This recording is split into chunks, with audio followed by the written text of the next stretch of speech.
BSF যদি সৎভাবে নিজেদের কাজটা করত তাহলে আজকে অমিত শাহকে নতুন করে কিচ্ছু স্পষ্ট করতে হতো না, কোনো পণ করতে হতো না। সেই কাজটা হয়নি, মানবে? সুমন, মমতা বন্দ্যোপাধ্যায় আক্ষরিক অর্থে তার মনে সত্যি মায়া মমতা ভর্তি। আপনি অবাক হবেন না আমি কেন বলছি। দেখুন, উনি এমন একজন মুখ্যমন্ত্রী যার এবং তার দলের মায়া মমতা রয়েছে অনুপ্রবেশকারীদের জন্য, রোহিঙ্গাদের জন্য, যারা আমার দেশে থেকে, যারা বিদেশ থেকে আমার দেশের আমার ট্যাক্সের টাকায় তারা খাচ্ছে, প্রতিপালিত হচ্ছে, তাদের জন্য এই একমাত্র মুখ্যমন্ত্রী, একমাত্র রাজ্য যেখানে আমরা দেখব মায়া মমতা।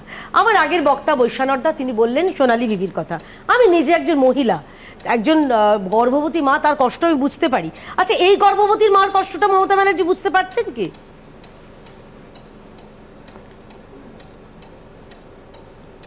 কি করব, উপায় নেই, চাকরিতে না হলে মরে যাব।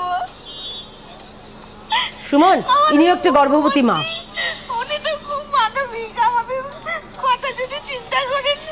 মানবিক না দানবিক আমি জানি না সুমন, কিন্তু এটুকু জানি আমার রাজ্যে আরতি দাস মাইতি থেকে শুরু করে, সুবল সোরেন থেকে শুরু করে, সন্তোষ মণ্ডল, প্রবীর কর্মকাররা যখন মারা যান, এদের নাম আপনি শুনবেন না বৈশ্বনাথ বাবুর মুখে।